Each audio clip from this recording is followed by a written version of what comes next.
It looked like any other shift. Amy Hatfield walked through the gates of HMP Lindholm just after 7 a.m. Uniform pressed, ID checked, nothing unusual. Until officers pulled her aside. They asked her to open her bag. Inside, a few bottles of Ribena, nothing alarming at first glance. But when they twisted the cap, the smell said otherwise. What happened next would unravel something far bigger than anyone expected. This is the story of a prison nurse, and how she became the gateway to Britain's largest ever jailhouse drug network. Amy Hatfield wasn't a new recruit. She joined HMP Lindholm in September 2018, assigned as a mental health support worker.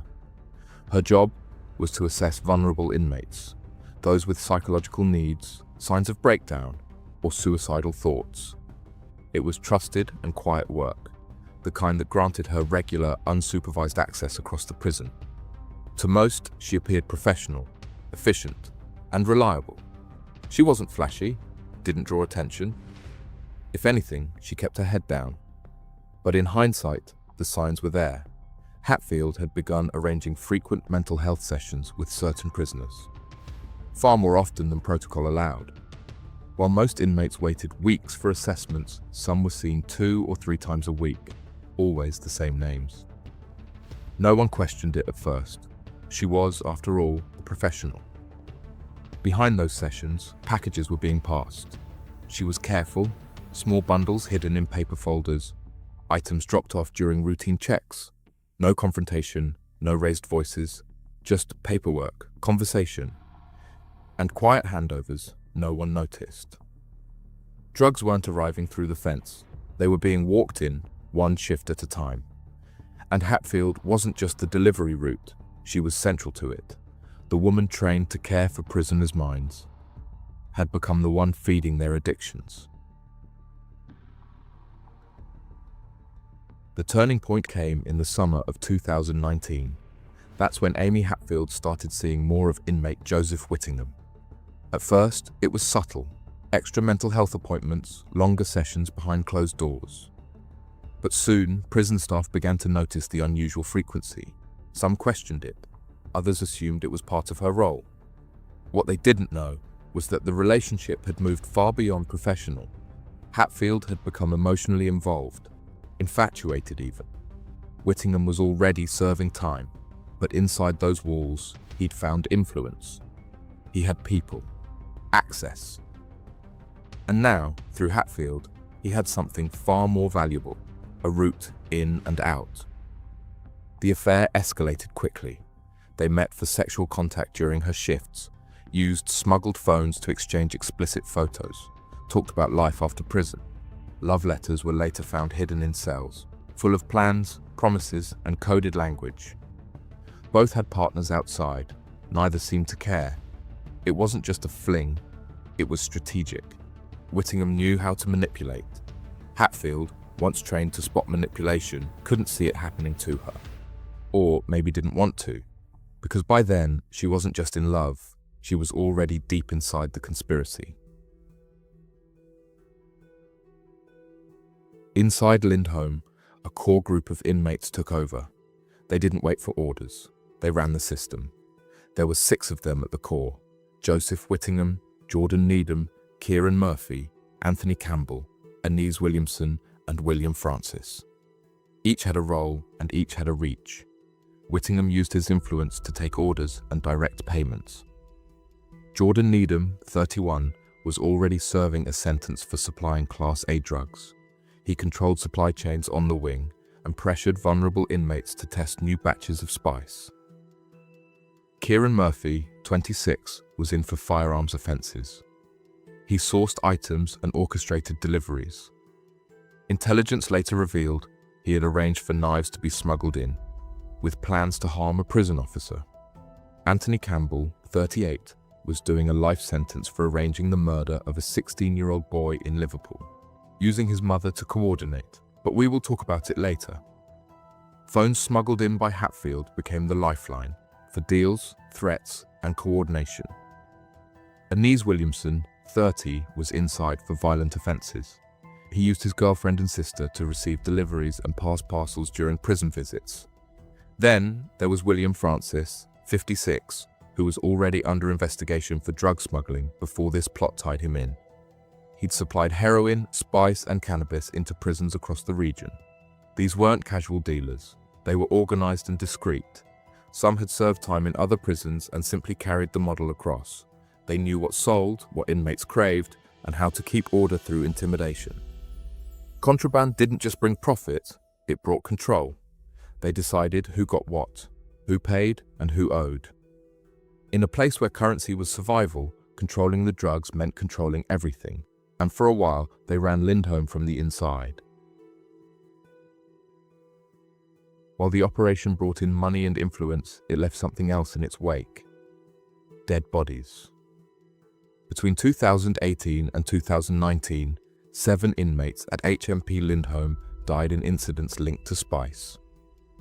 The synthetic drug had become the most traded substance inside the prison, cheap to produce, easy to conceal, and devastatingly unpredictable. One of those deaths was Kyle Batsford. In September 2019, Batsford was bullied into testing a new batch of spice brought into the prison. He collapsed shortly after. Toxicology reports later confirmed that the substance matched the same batch found in Amy Hatfield's possession the following month. He wasn't the only one forced to take risks. Another inmate was pushed to try a separate batch. Within hours, he slipped into a coma. He would survive, but the damage was irreversible. 10 days unconscious. When he woke, he'd lost the use of his legs and most of his sight. Even the staff weren't immune. Several officers and healthcare workers reported symptoms after accidental exposure to second-hand spice fumes on the wings.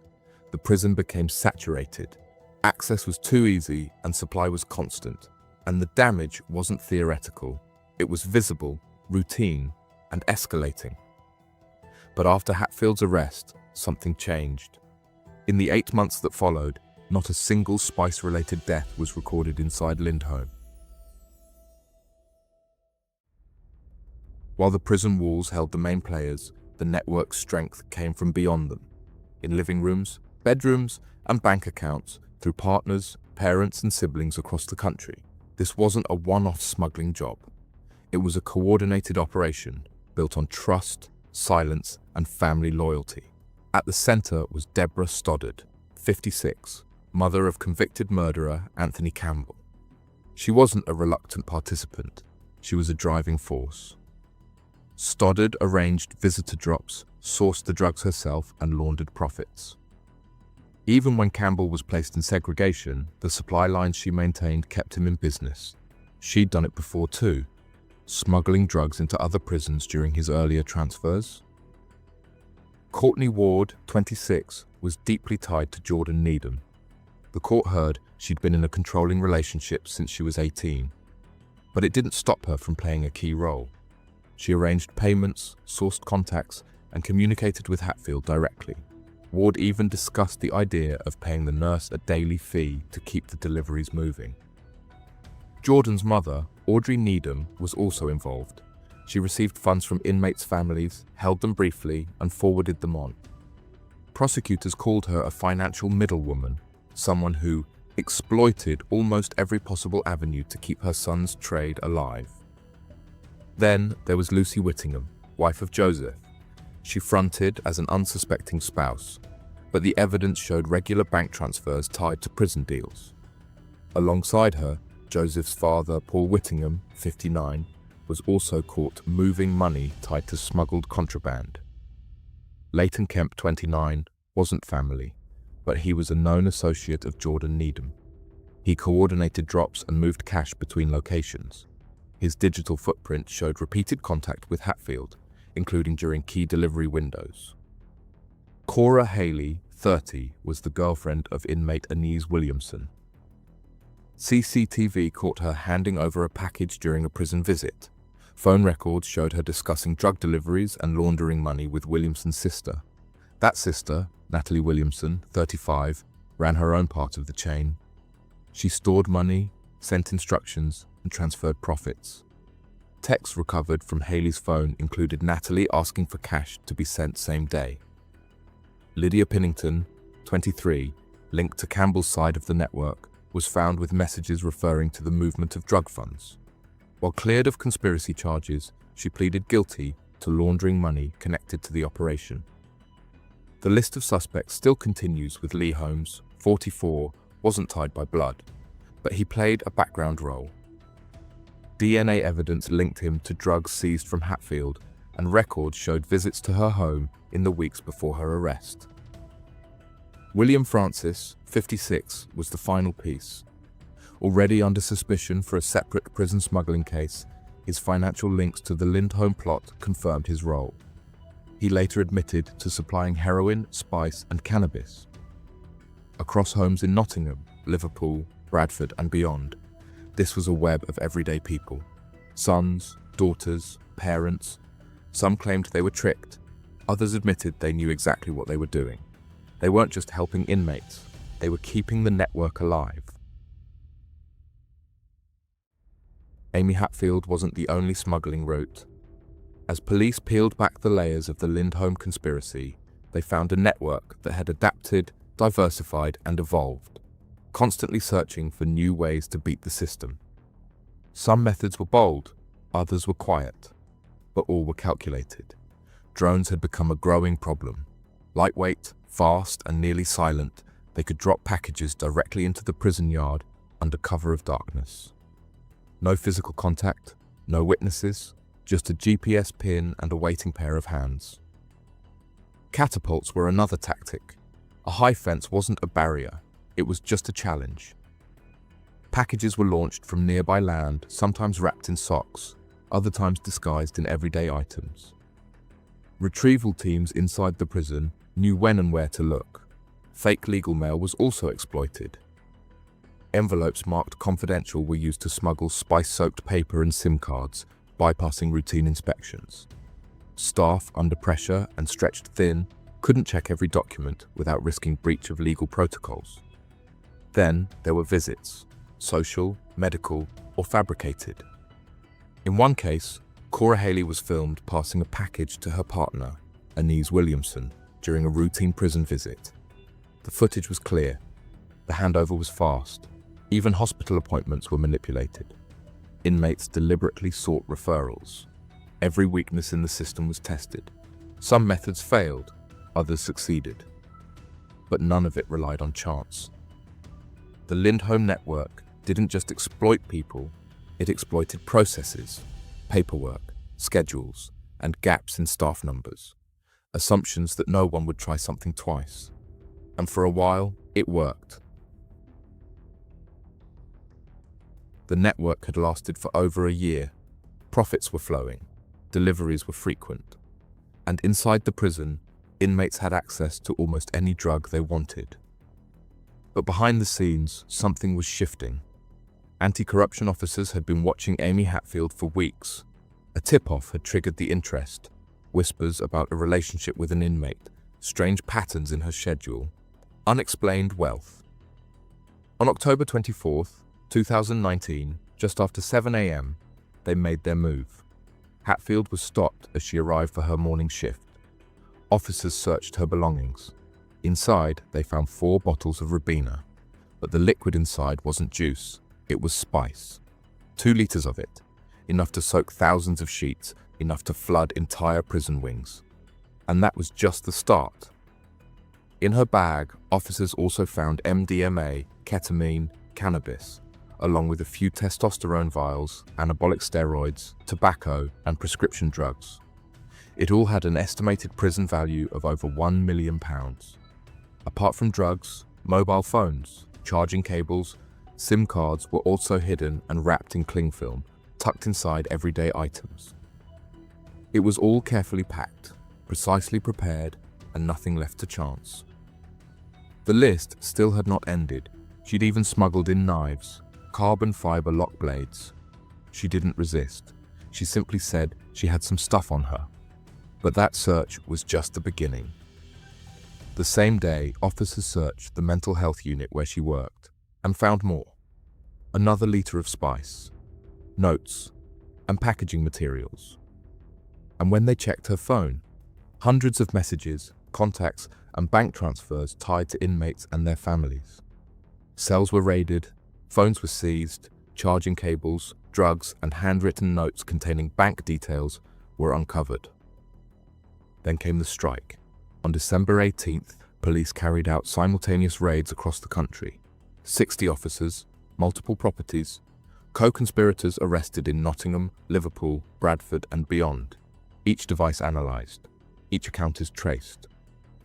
What started with a single search turned into the collapse of the UK's largest ever prison drugs conspiracy.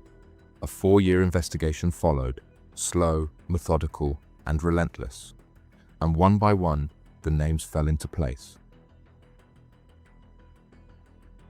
The courtroom doors opened in April 2023, nearly 4 years after Amy Hatfield's arrest.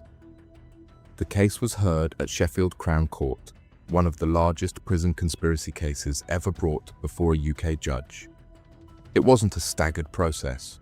All 17 defendants were brought into court across a 19-week trial, supported by evidence gathered from thousands of seized messages, prison surveillance logs, financial records, and forensic drug analysis. The Crown's case was clear. This was a highly organised, multi-layered criminal network operating across the prison system and the wider community. Prosecutor Gordon Stables detailed how drugs, weapons, and phones were moved with precision, and how families on the outside helped launder the proceeds. He told the court that, essentially, any drugs inmates sought were made available inside HMP Lindholm, and pointed to the 7 deaths that occurred during the height of the conspiracy. Most defendants entered early guilty pleas. A few, including Paul Whittingham and Lydia Pinnington, contested elements of the charges, facing jury trials within the same court window. Where defences were mounted, they centred around claims of coercion. Some argued they were manipulated by family or romantic partners behind bars. Others said they were unaware of what was being passed or moved. The court rejected most of these claims, pointing to message histories and transaction records showing repeated, coordinated involvement. Her Honour Judge Kirsty Watson presided. Her tone was firm. She described the operation as an instrument of exploitation, oppression, and power, condemning the way inmates had been weaponized and controlled through addiction, debt, and intimidation.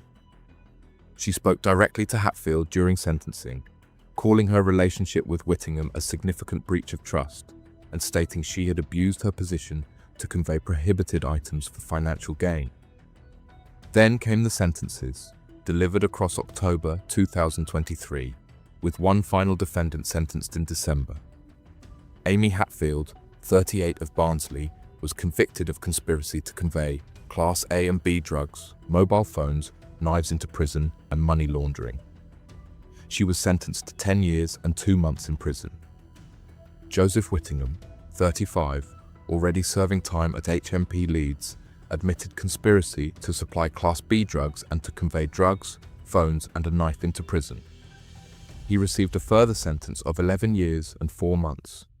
Anthony Campbell, 38, of HMP Dovegate, pleaded guilty to conspiracy to supply Class B drugs and to smuggle drugs and mobile phones into prison. He was sentenced to 11 years, to begin after eligibility for parole on his existing life term. Kieran Murphy, 26, also of HMP York Course, was found guilty of conspiring to convey knives into prison. He had already admitted to smuggling drugs and phones. He was sentenced to 7 years and 9 months.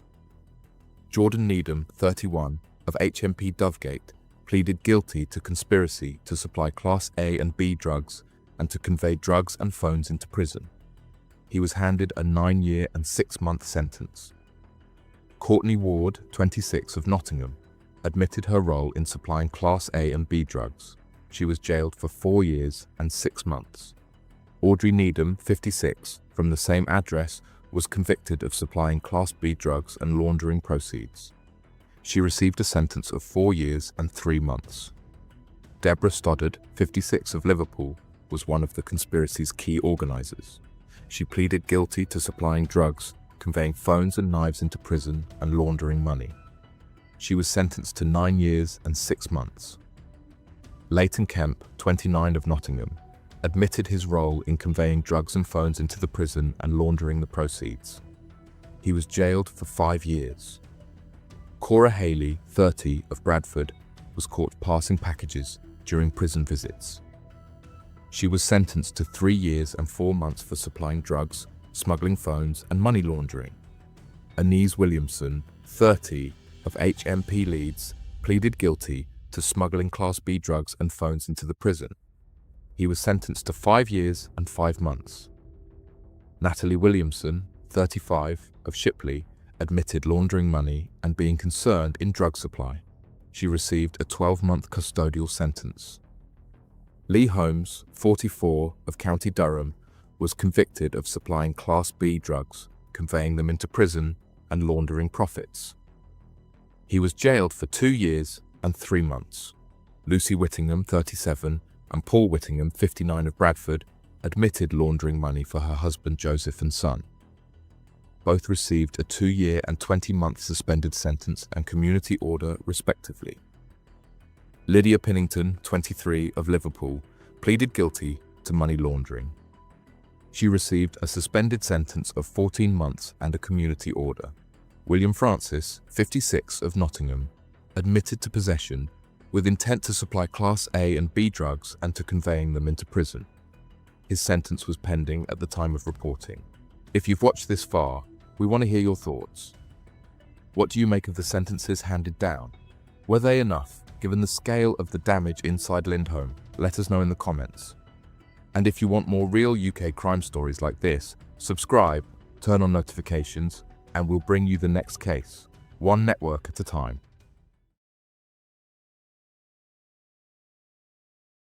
They weren't smuggling drugs or breaking inmates out. What they crossed was something harder to see. Affection, favoritism, the kind of silence that builds slowly until it turns into something else.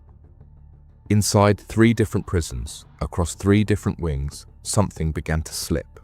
They started sending messages, bending the rules, and getting too close.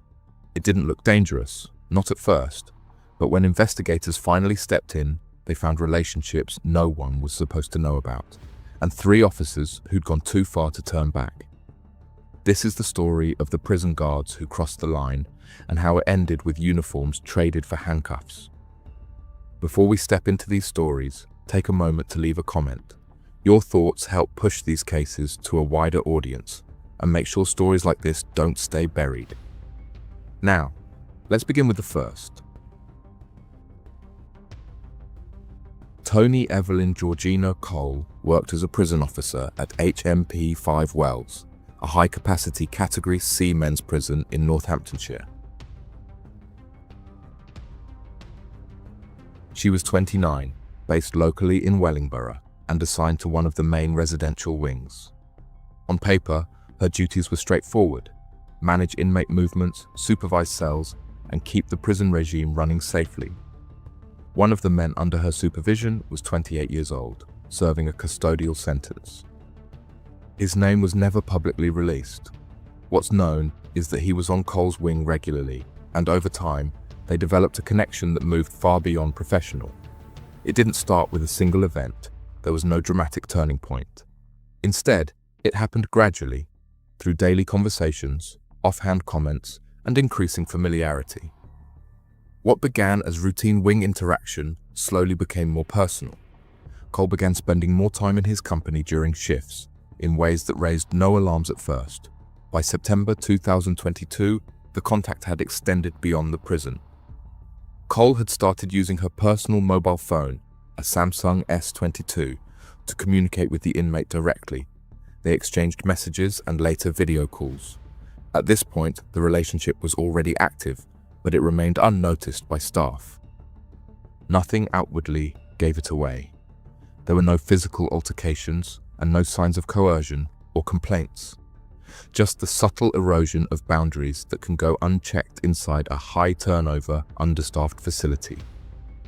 The contact continued for nearly 5 months. Behind the scenes, thousands of messages were sent, each one pushing the limits further.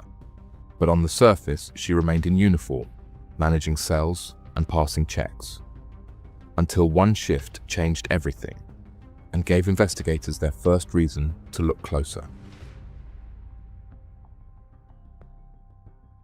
On 23rd of January 2023, Toni Cole worked a shift she hadn't been authorized to take. It was logged as overtime, but it hadn't been approved.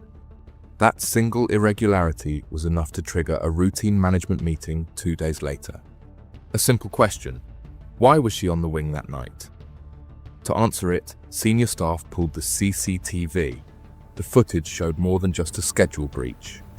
It showed the 28-year-old inmate, the same one Cole had been regularly speaking to, with his arm around her. At one point, she sat on his lap. It wasn't subtle, and it wasn't something that could be explained away. When questioned, Cole admitted they'd kissed. She also admitted she'd been in regular contact with him, though the scale of it wasn't yet clear. The incident was immediately escalated. Her phone, kept inside her locker, was seized, and the case moved from an internal breach to a formal criminal investigation. What police found on the phone confirmed what the footage had hinted at, and far more. Between September and January, Cole had exchanged 4,431 texts and calls with the prisoner, 18 video calls, multiple sexualized messages. One image, a photo of purple underwear, stood out as key evidence. The language between them wasn't just flirtatious. The messages showed a clear pattern of ongoing and personal contact that went far beyond professional boundaries. But it wasn't the messages that caused the most concern. Cole had promised the inmate that if she found out his cell was going to be searched, she would let him know in advance. That alone posed a risk to security. If weapons, phones, or contraband had been hidden, that warning could have compromised the entire operation of the prison. At that point, Cole wasn't just breaching trust, she was undermining safety and facing serious criminal charges. On the 13th of February 2025, Toni Cole stood in the dock at Northampton Crown Court. She had already pleaded guilty to a single charge: misconduct in public office. With the evidence on record, the prosecution did not need to prove intent, only that her actions as a serving officer had violated the standards of trust, duty, and safety expected inside a prison. The court was told that her relationship with the inmate wasn't just inappropriate, it was operationally dangerous. Prosecutors outlined how Cole used her position to offer sensitive information. The case wasn't built on physical evidence alone, it was built on her behavior, her choices, and her disregard for protocol. There was no defense put forward in mitigation that challenged the facts of the case. Cole made no attempt to deny what she'd done. Toni Evelyn Georgina Cole, 29, was sentenced to 12 months in custody. Her conviction marks one of several recent cases tied to HMP 5 Wells, a prison already under scrutiny for staffing concerns and repeated breaches of officer conduct. One will come later in this video. She was also ordered to pay a £187 victim surcharge. Her employment was terminated and she began her sentence immediately after the hearing, now serving time within the same system she once helped to manage. HMP Wandsworth is one of the busiest jails in the UK. Built to house around 900, but often holding more than 1,300 inmates, it's a place where corners are watched closely, but not always caught in time. Linda de Souza Abreu worked there as a prison officer. In her late 30s, she was responsible for managing inmates on the wing and supporting daily routines, including cell checks, meal rotations, and access to facilities. The man she became involved with was serving time for serious offences. Linton Wyrish, aged 36. At the time of the arrest, Wyrish had built something of an online coach persona, posting workout clips on TikTok and flaunting designer threads and gold chains on Instagram, often seen dining out in upscale London venues. In March 2022, he broke into a luxury flat in South Kensington. He stole valuables, including designer bags, jewellery, and a suitcase filled with expensive items worth over £65,000. Later he was caught, convicted, and sent to HMP Wandsworth to serve a 4.5-year sentence for burglary. But behind bars, he didn't slow down. If anything, he played up the image. He wasn't just a convicted burglar, he'd also been jailed for dangerous driving. The sentence was stacking up. And yet, while most inmates faded into the system, Weyrich found a way to stand out, not through violence or contraband, but something else entirely. Something that started with a prison officer and ended with a viral clip that brought the entire system under scrutiny. On 25th of June 2024, inside HMP Wandsworth, something happened that would put both the serving officer and the prison itself under intense national scrutiny. Inmate Linton Weyrich, already serving time for a high-value burglary, wasn't just bending the rules. He was breaking them in full view of a smuggled phone camera. In a Category B prison cell, footage showed him and prison officer Linda de Sousa Abreu, 30, engaged in sexual activity. Another inmate filmed it. The officer was still in full uniform. The clip didn't stay inside Wandsworth. It circulated rapidly, shared between inmates, then across phones, then out into the public domain. Within days, it had gone viral. Prison management acted fast. De Sousa Abreu was immediately suspended. But by then, she was already planning to leave the country. She was arrested at Heathrow Airport while trying to board a flight to Madrid with her father. Her phone was seized, and the Metropolitan Police launched a formal investigation. But it wasn't just the video. Further footage was discovered on her own body-worn camera, showing her performing a sex act on Weyrich in a separate incident with a separate inmate on the same day. The misconduct wasn't a one-off. It had taken place on at least 2 occasions. That footage became central to the prosecution.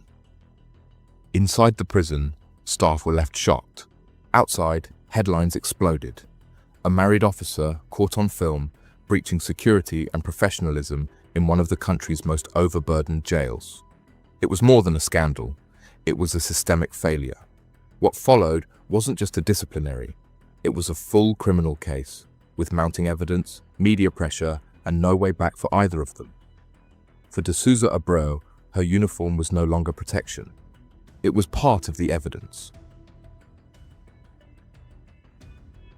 In 6th of January 2025, Linda de Sousa Abreu faced the dock at Isleworth Crown Court.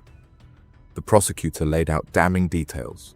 The video shot in uniform, the recovered phones, the second recording from her body-worn camera, all signs of repeated indiscretion.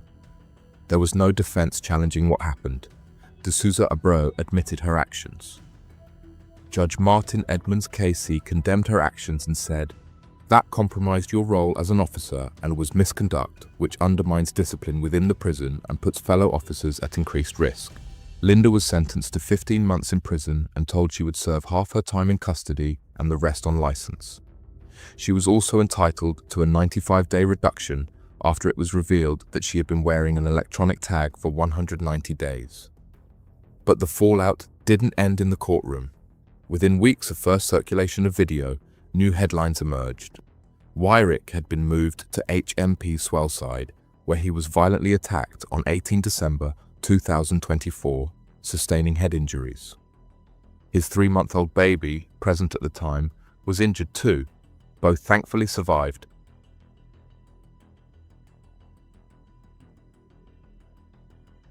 Linda didn't vanish after her arrest. She trended.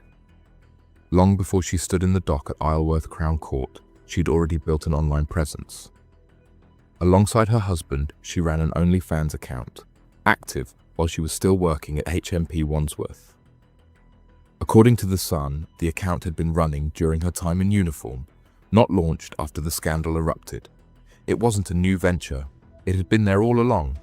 By the time the footage went viral, her profile had already resurfaced.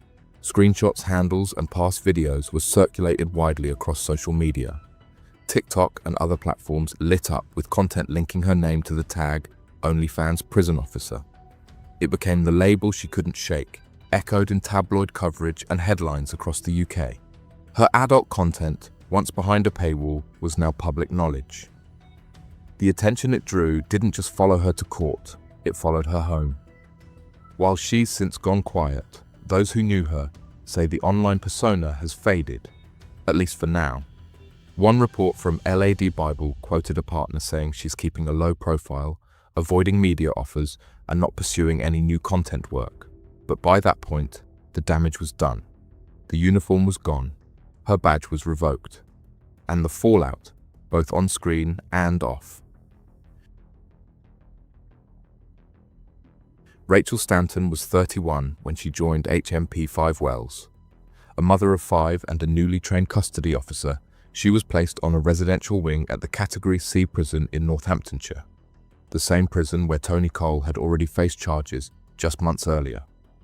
Her role was supervisory, day-to-day routines, cell checks, and general oversight. But one prisoner on her wing stood out. Edwin Poole was serving a 10-year sentence for armed robbery, a known offender convicted for a violent raid in which thousands were stolen and weapons were involved. He had a record that stretched years, and a reputation inside for being both bold and persuasive. They crossed paths regularly, and over the weeks, a bond developed that didn't go unnoticed forever. In July 2022, Rachel Stanton was seen entering a prison storeroom with Poole, the door shut behind them. They didn't emerge for over an hour. CCTV captured the entire window.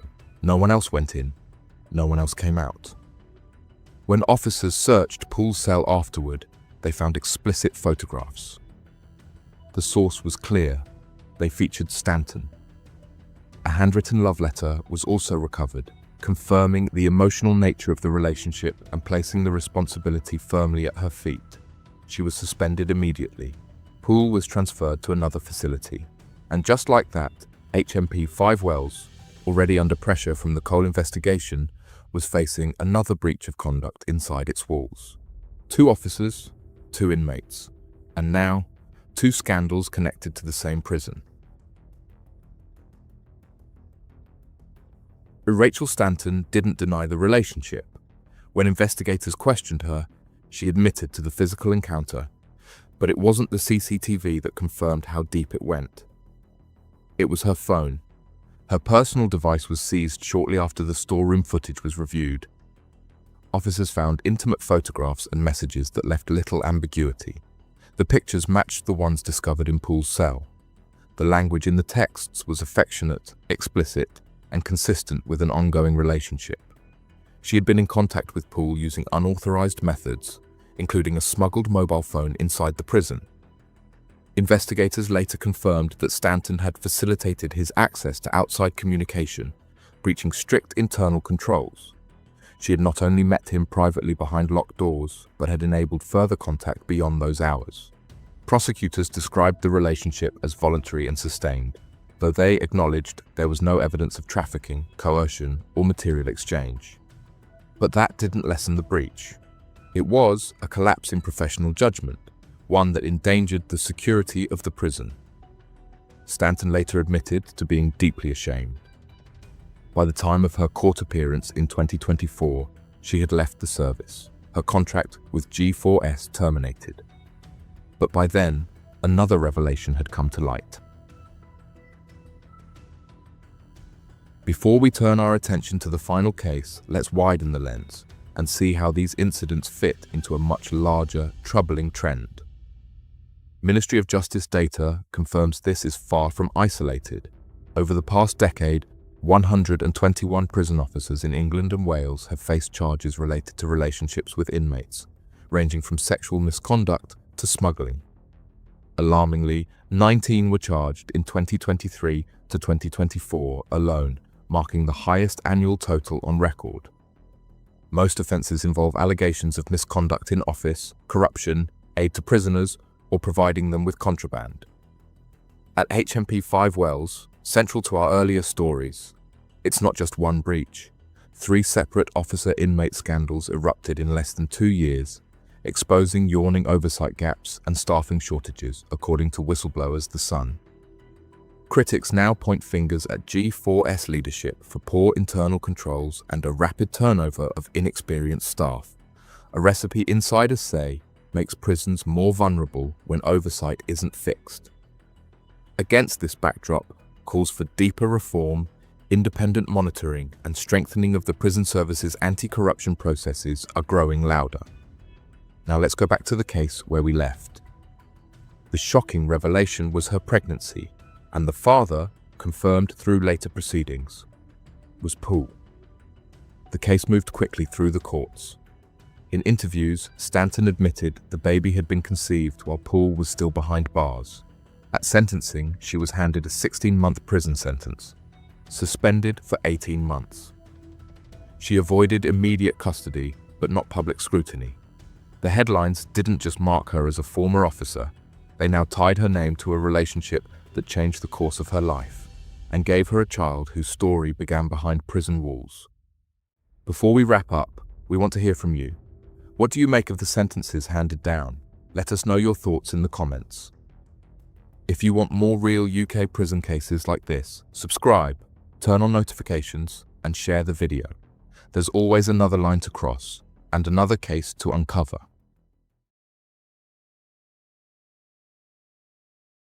It starts quietly. A mobile phone rings where it shouldn't. A cell buzzer pressed one too many times. A package tucked inside a bin that no officer admits to touching. 3 prisons, 3 uniforms. On the surface, everything is in order. But underneath, messages, calls, and intimate favors. Lines crossed slowly, then all at once.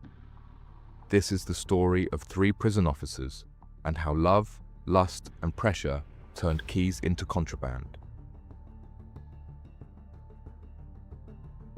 HMP Shots isn't a place where mistakes are supposed to happen. A maximum security facility in Lanarkshire, Heather Mackenzie worked there for 3 years. Reliable, familiar, with no formal complaints.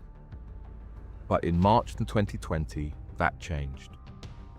Inside the cell of Zach Malavin, a convicted murderer, officers found more than they expected. Not just the usual hidden spice or tobacco, but 1.45 grams of cocaine, a sleeping pill, and an iPhone. The search triggered alarms. Not because of the drugs, those had been found before. It was the phone, and what was on it. Contacts, calls, and conversations. Mackenzie's name kept surfacing. Police Scotland and the Scottish Prison Service launched a joint operation. This wasn't about one officer bringing in a few small items. It was wider and deeper. Consistent intelligence reports said Mackenzie had built a relationship with Malavin. Not just trust, something closer and something constant. Prison logs and staff patterns reviewed, and the same officer was seen working his wing more than most. But it wasn't just presence, it was timing. Her shifts matched up with contraband discoveries. Her entries logged minutes before key recoveries.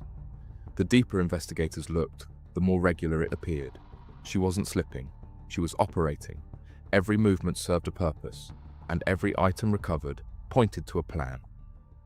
The question wasn't just what she brought in, it was how long it had been going on, and who else might be involved. The uniform gave her access. What she did with it shattered the structure, and it was only the beginning.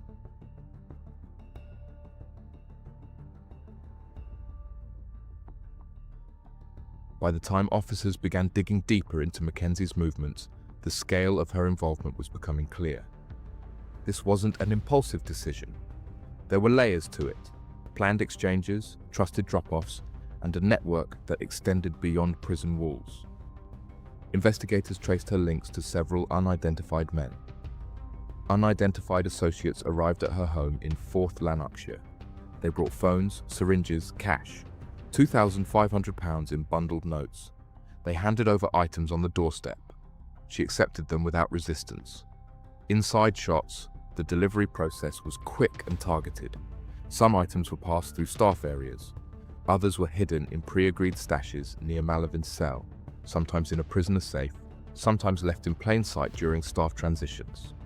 It wasn't improvised, it was scheduled, consistent, and precise. A second prisoner was pulled into the loop. He stored items, passed them between wings, and kept his head down. Until one day, he hesitated. He told Malavin he didn't want to get caught. Mackenzie was sent to speak to him. She gave him assurances there'd be no searches.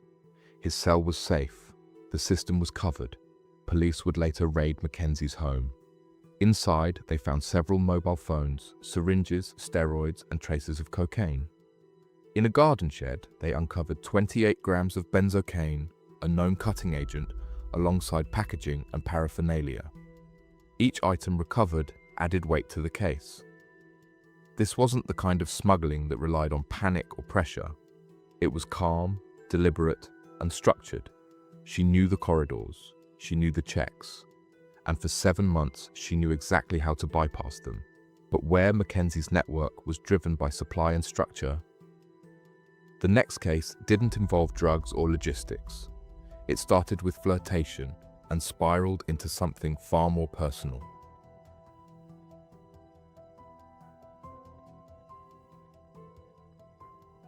HMP Lincoln wasn't new to tension, but staff didn't expect it from within. Emma Webster had joined the prison service in early 2021. A mother of 2 with no disciplinary record, she wasn't flagged or watched before, but in August, a name started appearing on an inmate's contact list, and it wasn't hers. Bradley Bramall was serving time when he added a new mobile number. The name shown, Emma Smith. It was nothing unusual at first, until officers noticed the frequency of contact. Prison logs showed 17 separate calls between Bramall and the unknown contact. They pulled transcripts, and the voice on the other end wasn't a stranger. It was one of their own officers, Webster. The calls weren't disguised. They spoke about sex, openly and repeatedly. Webster denied any relationship when first questioned. She said she was being friendly, that it never crossed a line. But the evidence said otherwise. There were no threats or pressure. She initiated contact, maintained it, and never stepped back. On October 6th, that relationship ended abruptly.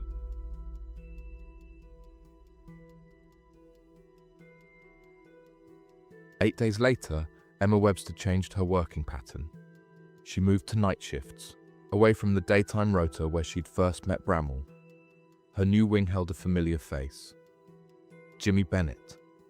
He wasn't a stranger. They'd known each other before his sentence began. And inside, their contact picked up where it left off. The staff noticed small signs. The buzzer from Bennett's cell, pressed repeatedly during the same hours. Webster, often close by. Then came the call records. 75 phone conversations logged between them. One, in particular, drew attention. Explicit in content, with no attempt to hide it.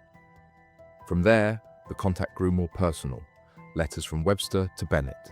Detailed, affectionate. Each one signed, "Your future wife." And then came the photograph, recovered during a routine search. A photo of Webster in her underwear.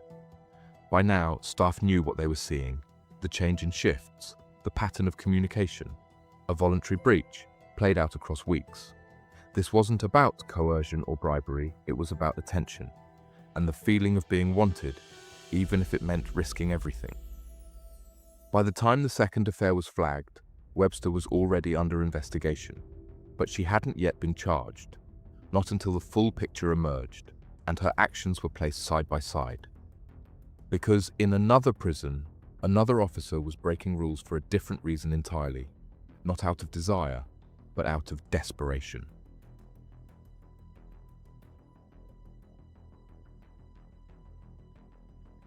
HMP Birmingham had seen smuggling before, but not like this. In June 2016, during routine searches, a prison officer was spotted using an unusual route. Richard Stack was an 11-year veteran of the service, known and trusted. He entered through the staff gate as usual, but instead of heading to the wing, he veered off into an admin block where he had no assigned duties. Security flagged the movement. Moments later, a bin inside that block was searched. Hidden inside a black bag, a cocktail of banned items. There was herbal cannabis, a psychoactive substance, then still classified as a legal high, and 2 memory cards for mobile phones. When questioned, Stack denied everything, said he'd never seen the contents, but officers searched his car, a Ford Focus parked in the staff lot. What they found removed all doubt. 2 small bags of skunk cannabis, 200 tablets of a Class C drug, an iPhone, and receipts for recent cash withdrawals. During the interview, he admitted everything. He told officers he'd been approached by inmates, he wouldn't name them, but said they'd made it personal. They referenced a tattoo on his back, visible through his uniform shirt. And they didn't stop there. They named his daughter. They knew where he lived. They knew who mattered to him. Stack had no criminal record, no known connections, just mounting debt and no way out. Stack said he was suffering from stress and financial pressure. He'd taken time off work, tried to hold things together, but in the end, he gave in. The inmates had leverage, and he had no safety net. In contrast, the investigations into Webster and Mackenzie revealed no such leverage or threats of targeting. Their relationships developed from access and opportunity, but whether through coercion or consent, the results were the same. Drugs and devices inside, systems breached, and trust is broken.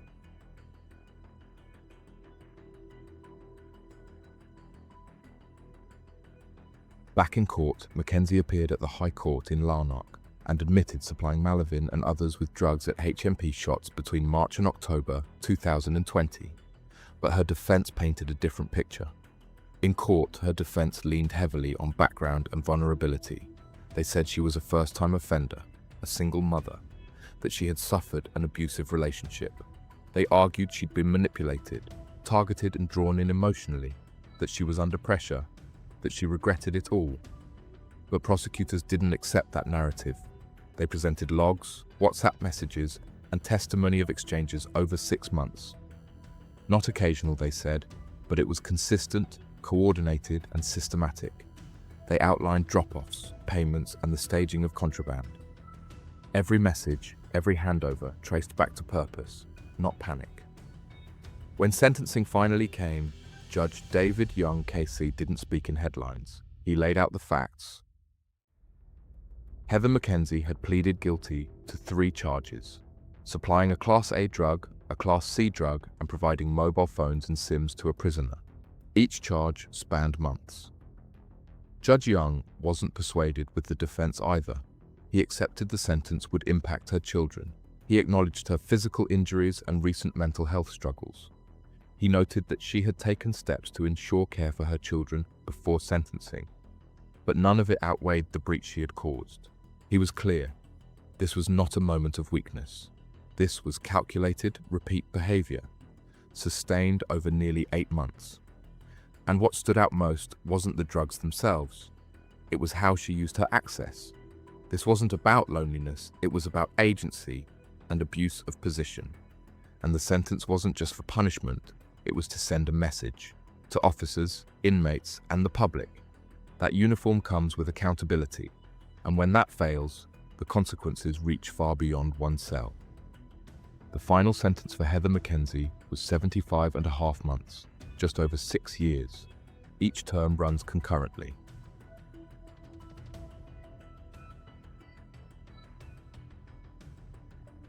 When the case came before Lincoln Crown Court, prosecutors laid it out plainly.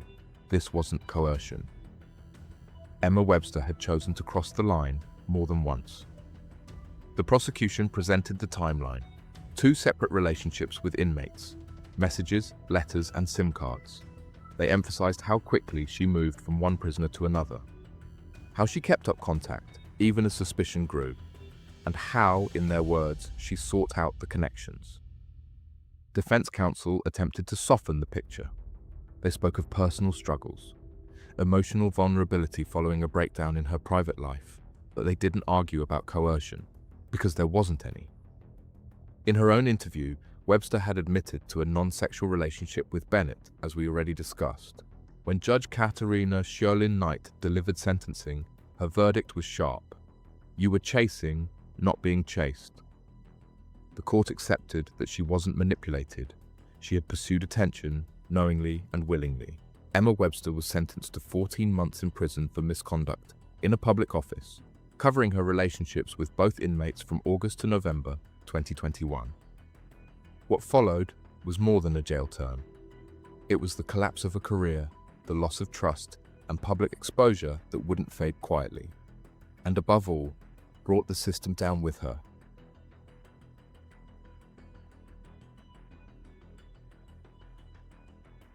Before moving forward to Richard Stack's trial and sentencing, it's worth pausing to look at the pattern.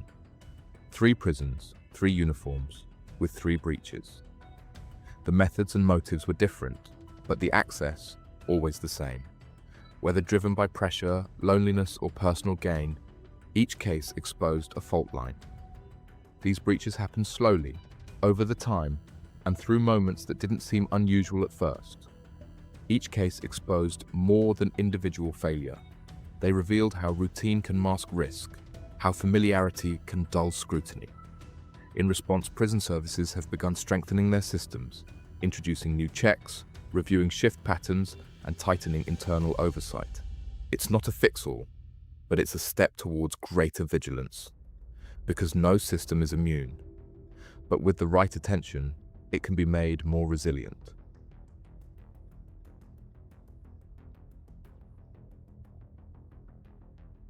Richard Stack stood in Birmingham Crown Court with little left to defend.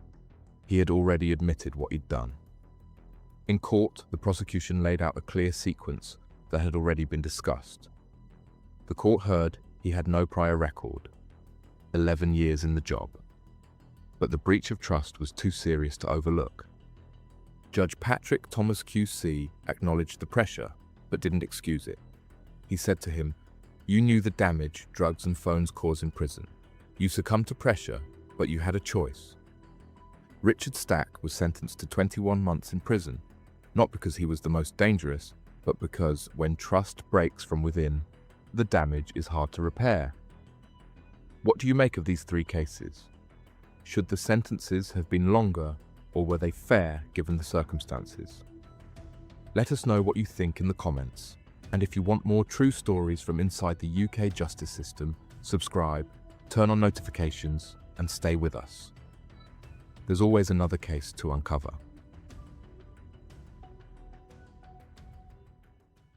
It looked like a normal snack, just another pot noodle in a prison officer's bag. But when staff at HMP Lindholm took a closer look, something didn't sit right. The noodles had been disturbed, the inside was tampered with. What they pulled out wasn't food, and it wasn't meant to be found. What started as a routine search turned into something else entirely. A thread that would take 6 years to unravel. Because what lay buried in that plastic pot was only the beginning. This is the story of a corrupt officer, a prison flooded with drugs, and how one pot noodle exposed them all.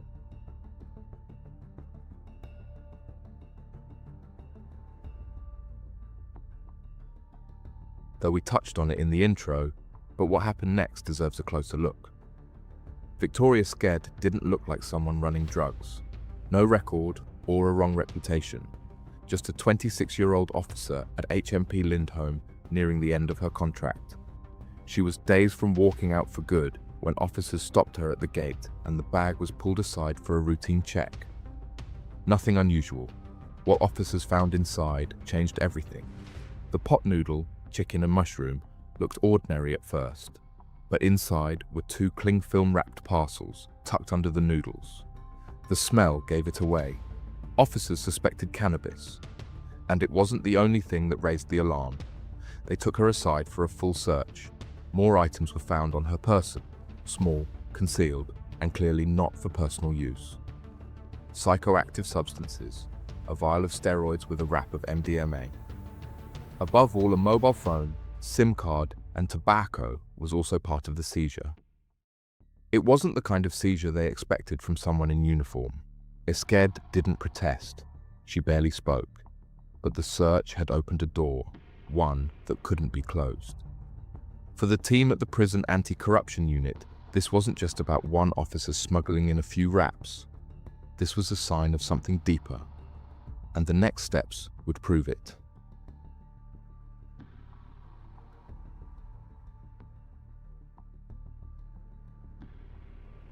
After the search at HMP Lindholm, Victoria Sked was taken into custody. But it was the warrant that followed, and the search of her home, that confirmed the scale of what she was involved in. Inside her Doncaster property, officers uncovered more than just a few leftovers from a smuggling run. What they found was systematic. 17 mobile phones in which 5 were iPhones, 5 wraps of cannabis, nearly £8,000 in cash, and a pile of post, not letters, but 332 sheets of paper laced with spice. It wasn't random. It was planned and carefully packed. There were photos too, stored on her phone, not selfies, but close-ups of SIM cards, chargers, and kinder egg holders used to smuggle tech past security. Each image is documented, each item prepped for concealment. Police didn't find names at that time, but they found a method.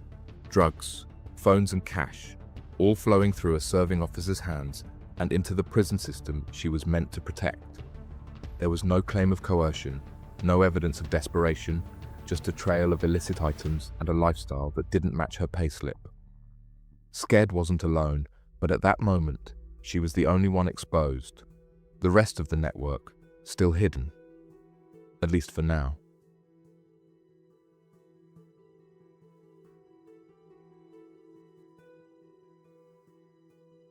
Victoria Sked had given them a foot in the door. The investigation was only just the beginning. South Yorkshire Police's Prison Anti-Corruption Unit began working through her financial records. Payments, transfers, names that didn't belong. And one name, Aisha Martin, kept surfacing. She wasn't an officer, she didn't work at HMP Lindholm, but she was involved, and detectives could prove it. CCTV footage showed Martin turning up at Sked's home address with packages. Not once, but 7 times. Each time, she arrived with something in hand, but left empty every time. Police believed the packages contained phones, SIM cards, and drugs, prepared for delivery behind bars. Further evidence backed it up. Later, on Martin's own phone, they found photos. Cling film-wrapped bundles, SIM cards, items that matched the stash pulled from Sked's house. It wasn't random, and it wasn't casual. Martin was part of the supply chain, and the timing lined up with her partner, a man already serving time inside Lindholm. But at this point, the connection was still only partial. To understand the full scale, detectives had to go inside the prison walls.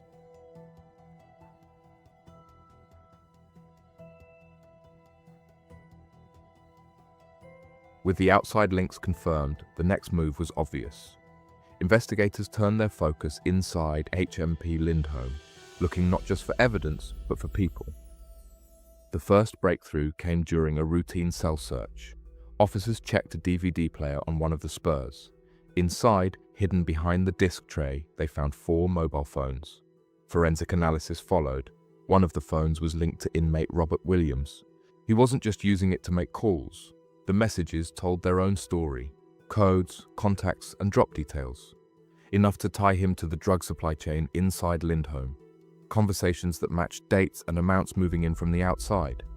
This wasn't recreational use. It was coordination. And it wasn't just one device.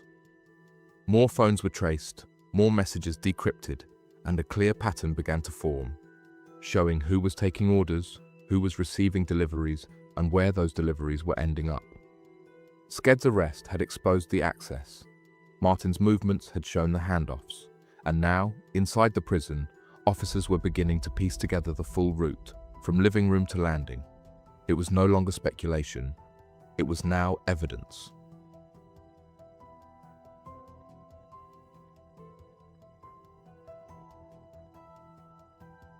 Robert Williams wasn't the only inmate with a phone, or a supply route.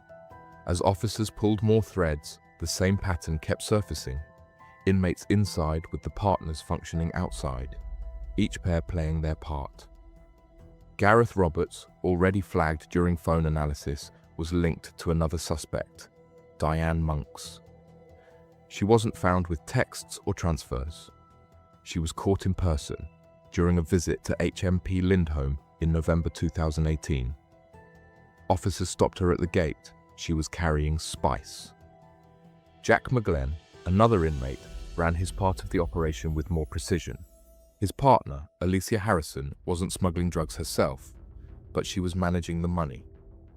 Phone and financial records showed transfers between Harrison and multiple Lindholm inmates regularly. Clean on paper, but traced back to the smuggling routes now being exposed. Inside the prison, McGlenn wasn't just receiving, he was supplying. The drugs that came in didn't stay long. They moved quickly, cell to cell, wing to wing. McGlenn's name came up again and again in messages, with requests, prices, and instructions. Each inmate had a role. Each partner backed them up from outside. The system wasn't noisy, it was structured. And now it was collapsing.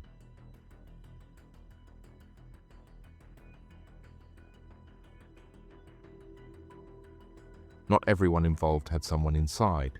Some were simply in it for the money. Darren Morgan was one of them. He wasn't part of the prison system, no visits logged or known relatives inside. But when officers raided his home, they found spice, and more than that. Diamorphine, cocaine, and enough evidence to suggest intent to supply. His name came up in the financial trails, moving cash connected to smuggling runs. Then there was Adam Kirk. He wasn't linked through drugs, at first. He was stopped while driving without a license, under the influence and without insurance. But the timing and what he had in his system linked him back to the wider smuggling operation. Further investigation showed he'd played a part in smuggling cannabis into the supply line. Both men were outside the prison walls, but they weren't on the outside of the operation, and they weren't alone. Abigail Carter had no partner inside, but her sister did. She helped move money, handled communications, passed on instructions. It wasn't high-level coordination, but it kept the operation going. Each name added weight, and by the time police pieced them all together, the list was long. But there was still one thing left: sentencing.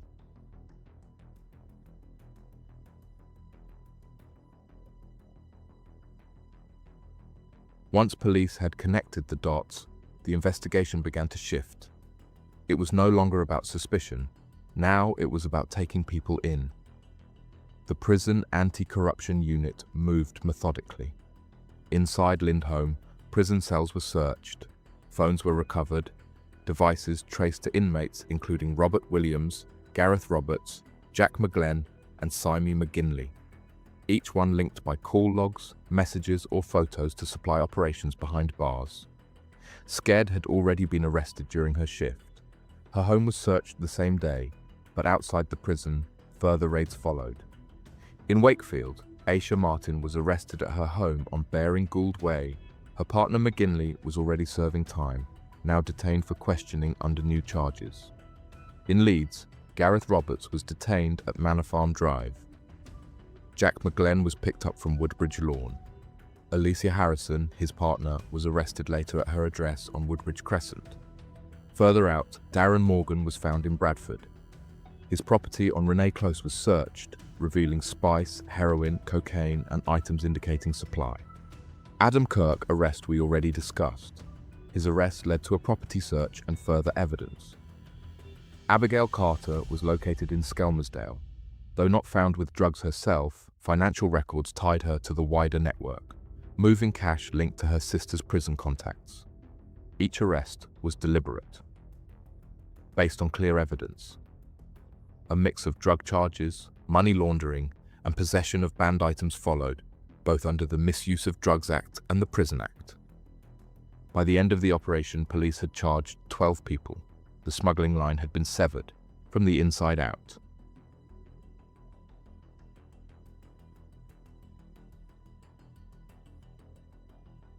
On the 6th of December 2024, the case reached Sheffield Crown Court. 10 defendants stood in the dock, the product of a 6-year investigation by South Yorkshire Police's Prison Anti-Corruption Unit. The courtroom was quiet as the prosecution laid out what had been uncovered: a coordinated effort to smuggle drugs, mobile phones and SIM cards into HMP Lindholm between August 2018 and July 2019, supported by money laundering, courier drop-offs, and communication from inside prison walls. The defense offered little resistance. With the weight of forensic evidence, financial records, and surveillance footage, most had already entered guilty pleas. A few tried to distance themselves, citing influence from others or claiming they didn't know the full scale of what they were part of. But the judge made clear, this wasn't a series of one-off mistakes. It was a system. Victoria Sked, 32, the prison officer who had first been caught with the cannabis-filled pot noodle, received a sentence of 3 years and 11 months. Along with the cannabis, steroids, MDMA, spice and phones into the prison, and had been laundering the proceeds throughout her final months in uniform.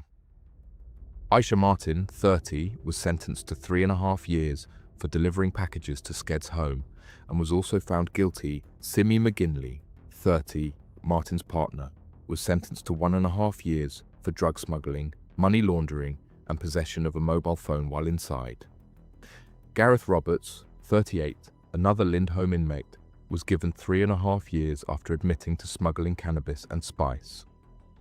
Robert Williams, 35, also serving inside, was jailed for 1 year and 10 months for involvement in mobile phone and drug supply. Jack McGlenn, 33, received 4 years. The court found he had been coordinating drug distribution from his cell. His partner, Alicia Harrison, 27, was sentenced to 21 months, suspended for 12 for handling financial transactions. Darren Morgan, 45, from Bradford, received the longest term among inmates to 4 years and 10 months. Adam Kirk, 34, from Leeds, was jailed for 2 years and 4 months after admitting to smuggling cannabis. He had also been convicted of dangerous driving, driving while disqualified, and driving under the influence. Abigail Carter, 24, was given a 16-month sentence, suspended for 12 months. 2 other names were not sentenced that day. Diane Monks, 46, who had been caught smuggling spice during a visit to Lindholm, had her case adjourned.